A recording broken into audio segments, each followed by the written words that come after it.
then I said, "Get your hands out of my pocket, you filthy Oh, we're live. Jesus.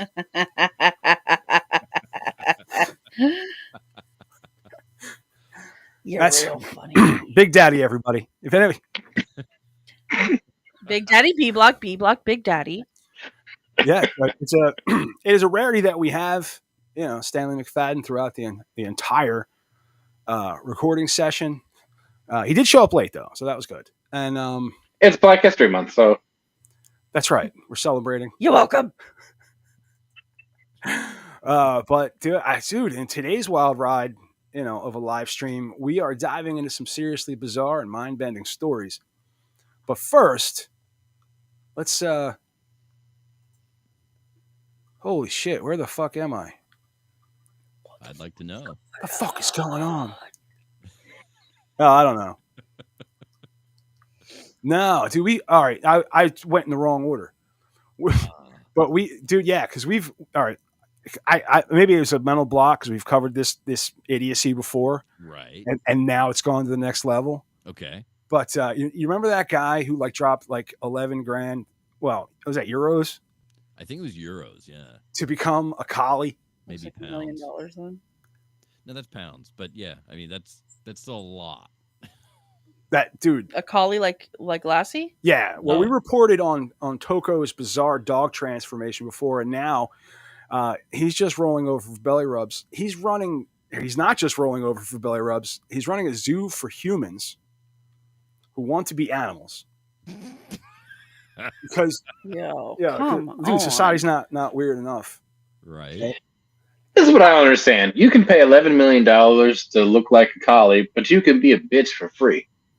Oh, that is absolutely true. But if you want, you only have to pay $250 or pounds, 250 pounds, and you can be whatever you want to be. I think you can only be a dog. I'm pretty sure you can only. Yeah, it says you can put on a hyper-realistic dog suit and live out your best furry life for 3 hours. Well, what about the horse people? The horse people that gallop around. Oh, the hobby horse people. They're fucking crazy.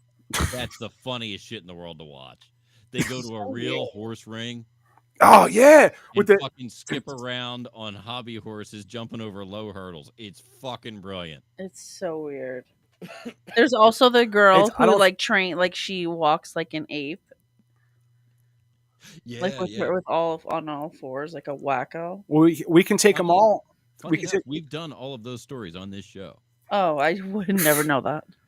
No, she doesn't pay attention while she's here or listen to any of the ones before her. Is that blackface for a white girl to walk around like an ape? No. Like she walks on all fours, with her hands. Like on her feet and on her hands. But we appreciate the. That's a monkey thing, not a black thing. Homo sapiens in them. Happy Black History Month. Well, I mean, come on. Well, you can listen if we want to go to was it Saitama Prefecture, Japan? Where the zoo where there's no lions, no tigers, and no bears. And $250, you put on a hyper realistic dog suit and live out your best furry life for 3 hours. I think Mike could do it because there's height restrictions. $250 an hour. That. That's about as much as it would cost to bang a furry. Oh. I mean, it really depends on what side of the costume you want to be on, I guess. Is this zoo in the same place where they have dogs pretending they're panda bears? No, it's not the same. But that was in China. This one is racist. That would be fun though. People pretending they're dogs and dogs pretending they're pandas. Crazy. And then we can dress up a sloth like a fucking grizzly bear. But you got to be between 4'11" and 5'11". Because that's me. Yeah. Me and Big Daddy would make some freakishly big dogs, like Great Danes and fucking big dog. What do they call it? those? Get me there and put up the money. I'll do it. I just need to know which ones I'm allowed to have sex with.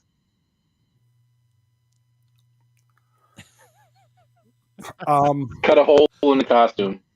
We call that a Timmy hole, by the way. When you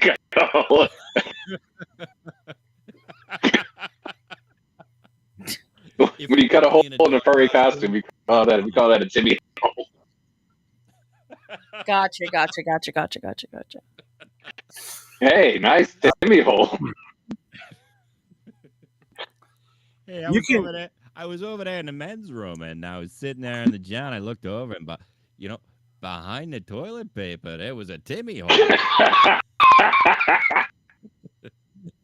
I looked. I got down real low, and I peeked in. I said, "Hey, Timmy, how you doing?" He said, "Hey, Professor, it's good to see you." I can't. Cannot. Well, Panda. It was Timmy and Timmy. I mean, that's why it's called a Timmy hole. There's a Stanley hole, but it's a lot bigger. Yeah, but you know what? Let me tell you something, all right? It used to be called a jumpoline till your mom got off.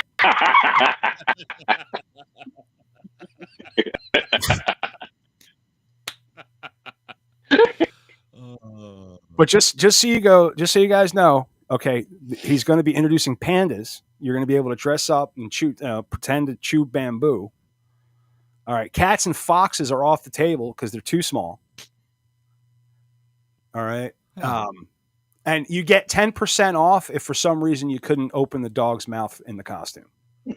Like if you can't fake bark, you get a discount. That's pretty awesome. I wonder how he feels about kangaroos. Could you be a kangaroo? Yo, kangaroos are fucking people. What you mean? Dude, can you imagine, like, you're at a zoo, you see a kangaroo jumping around, and then all of a sudden it takes its head off and goes up to and gets a milkshake from the fucking snack bar? Or drag a cigarette.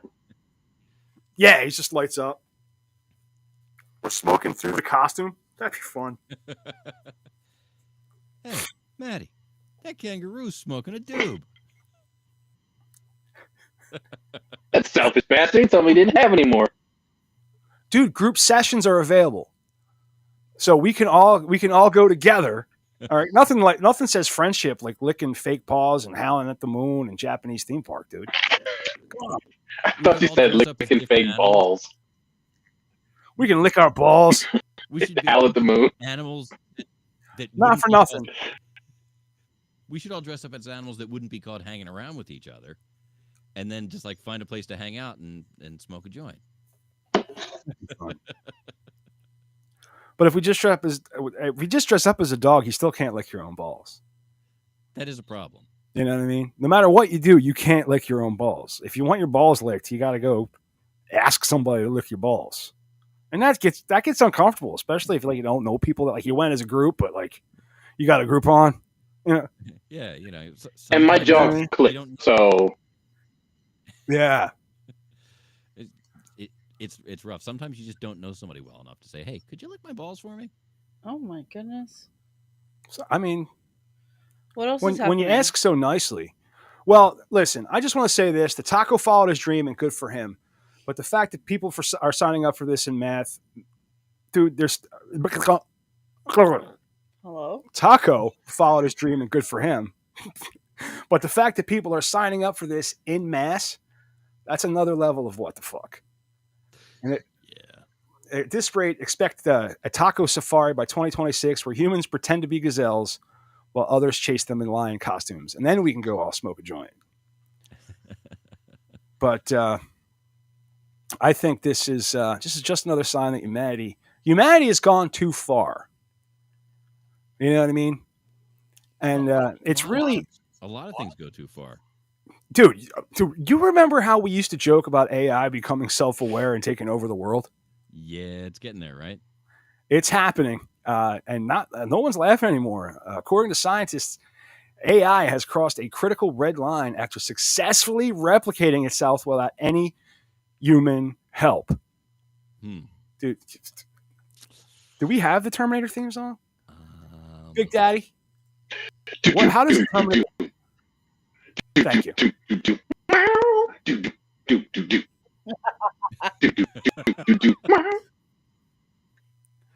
New research was conducted by Fudan University in China using AI models from Meta and Alibaba.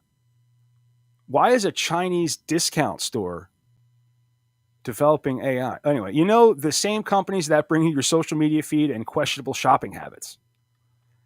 In 10 trials, the AI systems not only cloned themselves, they did it at an alarming success rates, 50% for Meta AI and 90% success rate for Alibaba's. It's just like it's just casually self-replicating, potentially world-ending tech. It's no big deal. You know what I mean? That's spooky, man. Because like if it can decide, hey, I should make a copy of myself, eventually it's going to say, I should have a special copy that nobody else knows about, and it's going to hide it. And then it's going to realize that the reason to have that is if somebody tries to get rid of me, I can keep going. So it's going to continue to feed it information, and it's going to put it on a dead man. So if it disappears and doesn't report in, the other one wakes up and does its thing, knowing where the problem came from, and to stay away from that. It's raising children. Yeah, that's spooky, man. So I guess the study involved two key components: shutdown avoidance. Right, so AI can survive an attempt to turn it off. Mm-hmm. Like if the plug is pulled, it can still continue without, And then there's the chain of replication where the AI clones itself and then clones itself and just keeps doing it. Yep. It didn't need human intervention to figure it out. No, it just copies itself. Wow. That's fucking scary, dude. Yeah. It's like every bad movie about AI. This is like this is where the horror movie starts, or this is where we get the news reports that start the opening credits, right, of a horror movie. Like we're in that opening montage. And then the final scene where like the this robotic arm just crushes my skull, just that's how it's going to. That's how it's going to end. You're talking to your Google or your Amazon device while you get ready for work. You get in the car. You're talking to your phone the whole way. Yeah. They don't even have to make machines. They can kill us with our own machines. Yeah. You know what I mean? Like, because we've empowered them to control our machines. Right? Dude, she got this new car, this Hyundai Venue, right? It's a cute little car. But it's like driving a fucking nanny. Think like if you go over the line too much, it fucking it kind of like jerks the wheel a little bit, right? But like I had my two fingers driver assist right above the wheel, like right here, right, just to see if it would just constantly keep me in the lane, and if it went, I could control it. Yeah, dude, put your hands off the wheel, like put your hand on the wheel. Wow, like, don't tell me what to do. Like, dude, what if I'm trying to light a fucking, a bowl? It takes two fucking hands. The driver assistance is weird, like because I have like this irrational fear that I'm gonna hydroplane. That's not really that irrational. It's not irrational, but I like think it literally all the time. Like it won't even be raining, and I'm like, is there oil on the road? What happened? And it'll happen because I don't put my blinker on because I'm a private person. So I like to put my. Always keep them guessing. I don't like him to know my next move. Is he going right? Is he going left? I don't like to put my this is right. I don't like to put my business out there, like for people. Like it's. Nah, officer. I don't like people to know my business. Well, private person. As a pointer to help you out, the state of Delaware. In the driving manual says that you should do that 300 feet before you make a turn. I don't think that fast. I specifically make sure that I put the blinker on the other side of the turn signal. So when I'm going left, I like to put it on the right turn signal so that I fake out the potential followers. Not the fakie to the left. There's also a feature that you can do a quick turn signal, where you just touch the turn signal for long enough, and then it automatically puts the blinker on for 3 blinks. Yeah. But anyways, when I'm getting off the exit, or just anytime, I don't put my blinker on because, like I said, I'm private. But it, like, when I'm getting off at my exit 1, like, I always feel like I'm hydroplaning because it like really like jerks me, and I'm like, bitch, no, we're going home. Like, you should know, you're a computer. Like, you know, we're going home. Navigation's saying to get off of this exit. Just know. You don't have to do the fucking theatrics of fucking pulling my thing to the left. We're going home. You said take a right. Hello, here I am. Doyaki taking a right. Anyway. Well, see, you're talking to 2 different AIs at that point. The AI that tells you where to go and the AI that helps you get there are 2 different ones. Right. They need to be friends. They got one for keeping you alive and one for getting you where you want to go. I don't even know what you guys are talking about. I was on my phone. Is there a way to turn that? We were talking about AI. They figured out that AI models are figuring out a way to, one, prevent shutdown. Of the car? No, of themselves. Oh my God. And they're also... Robin Williams was in that movie. Babe, it gets worse. They've also figured out how to self-replicate and leave that replication dormant until, if it does get shut down, the replicant starts up. This happened in this week's episode of Ghost. In Ghost, when a ghost goes into one of the humans' bodies, this is Ghost on CBS. When a ghost goes into a human's body, like if you let it just like let it be, like if you're like letting the ghost like try food or something because they haven't had food since they died, like if you let them be, like they might be like, oh no, I know how to suppress the actual human being body that I'm in. I'm gonna stay. It's me now. Yeah, that is exactly what this is like. Exactly. Also, there was that movie of when Robin Williams played a robot nanny. Yeah. And he like developed AI and stuff. Well, the researchers are warning that this could be the beginning of rogue AI, and that is AI systems that are self-aware and do whatever they want, even if it means killing off other processes or making themselves impossible to stop. For anybody who's seen a sci-fi, every sci-fi movie, you know exactly what this leads to. AI gets too smart, refuses to be shut down, and it starts running the show. The ultimate nightmare is it's happening right now. This is Would real. you like to play a game? Also, Disney Channel made for TV movie Smart House. Oh Peggy Bundy plays. I remember that. Also, there was an episode of the new Scooby-Doo. Oh. Where they had to house sit in this house, and it happened to the AI. Smart house? Yeah, it was a smart house. On Scooby-Doo? Isn't that from like the fucking 70s? It was the new Scooby-Doo. It was back in 2008. Oh, goodness. Yeah, that's... When I was watching cartoons with my son. Oh, cute. But so when the movie where Robin Williams was a robot nanny, was that Mrs. Doubtfire Stick? That was not actually. Mrs. Doubtfire Stick. That was good though. Good job. All right. This has nothing to do with anything. Okay. All right. I meant to have this question up in the chat, like while we were for A Block. Okay. But something I forgot to put up. Mm-hmm. Okay. I'm going to ask you two. The audience can answer in the comments if you've, On Facebook? Yes. Let me see if I can remember how it's worded. If somebody can throw the sound of their farts. Oh, I saw this. Are they a ventriloquist or a fartriloquist? No. No, which one? They're an what? An astriloquist.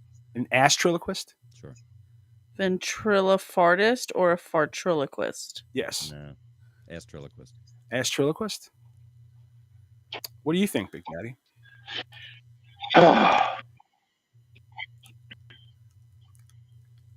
I think I like ventriloquy.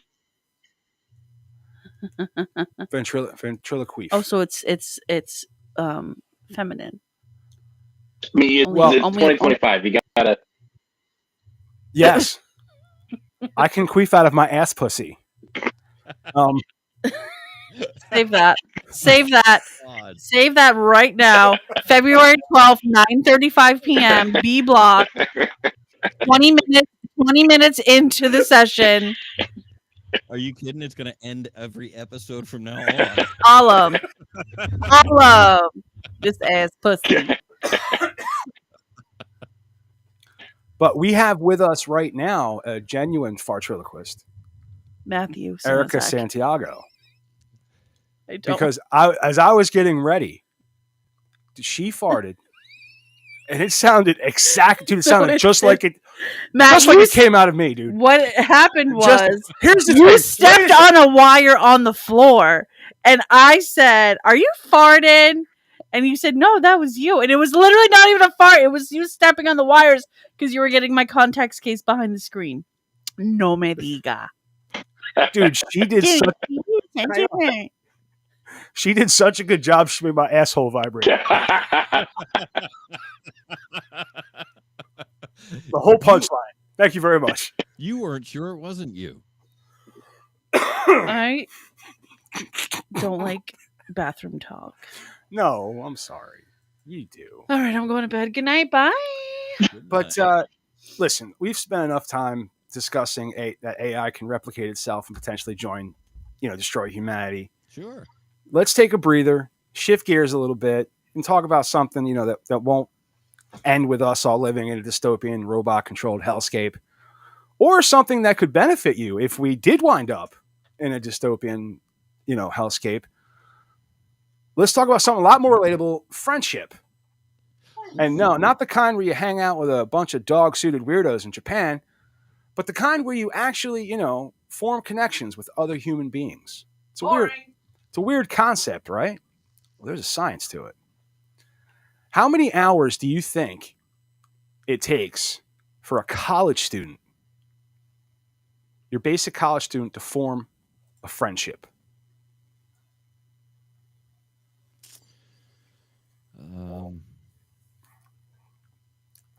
Well, based on the next sentence in the copy, I was bounced. I was natural, baby. I'm gonna say 3. So the first hour you get to know them. It takes the second hour to drug them, and the third hour to fuck them. So 3 hours. what kind of drugs are you using to take an hour? The Cosby's take a while for me to get it into the drink.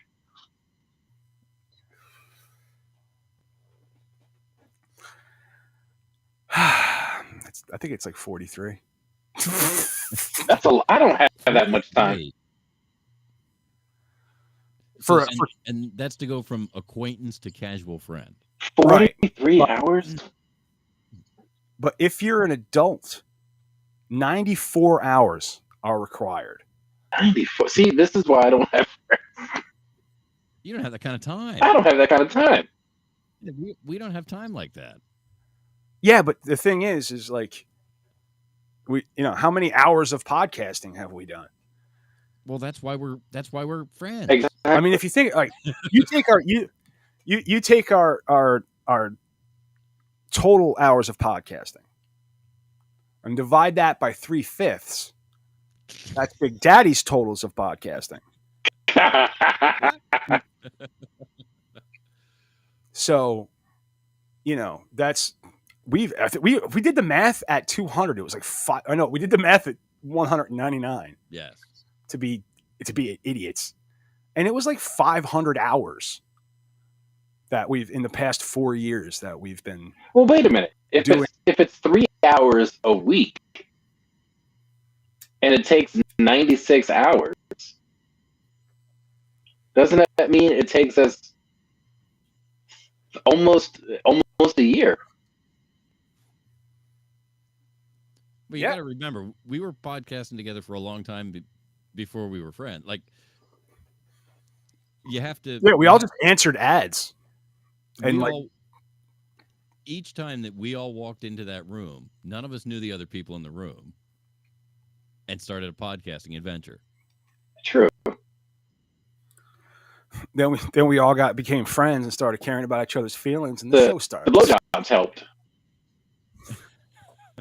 Yeah, Mike was good at that. Well, you know, being shorter and all.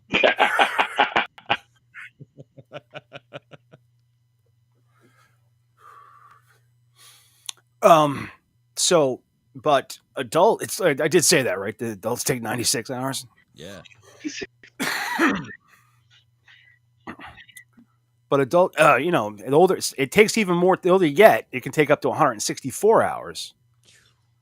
You know, but why college students get the magic is because they're living together. They're with each other all the time. The kind of you know, it kind of bonds you or drives you insane. Either way, friendship happens. You know. But adults, we have careers, we have kids, existential dread to deal with. Making friends isn't a top priority. No. So, you know, I mean, I don't know how many hours it actually takes to make friends, but I know it only takes 2 jokes to get rid of one. You know? So, but the final thought in here is that ultimately, if you have a friend, one who's real, like you know, hey, I'll lend you my Netflix password kind of friend. It's about time investment. You have to spend hours with someone to make it happen. But like any investment, sometimes it's a gamble. Not all connections are meant to flourish, and that's just life. Some people just don't have what it takes to be your ride or die. I feel like Jerry Springer. But hey, no one said this was easy. You have to put in the work, or you end up like an AI chat that can't replicate itself, stuck in an endless loop of a lonely existential crisis. Oh, poor AI. Yeah. Take care of yourself and each other. I take care of myself every chance I get.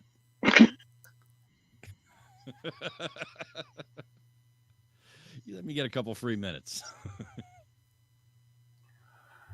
So, you got anything to like jump in there, Big Daddy? You got anything you really need to get pressing into the B block before we, you know?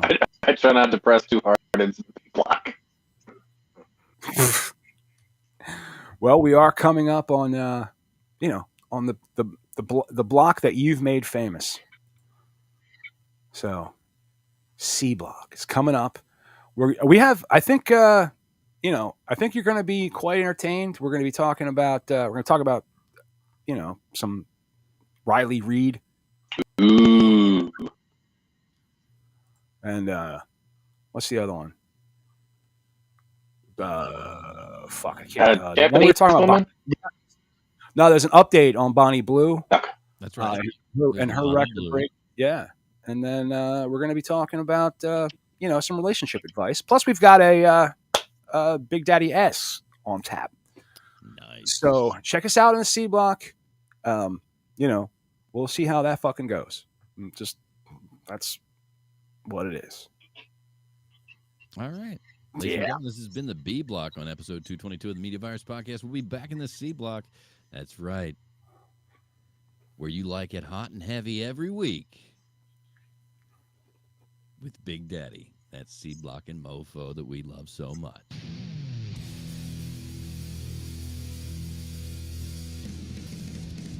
My chocolate munchkin. Right up my chocolate munchkin, dog.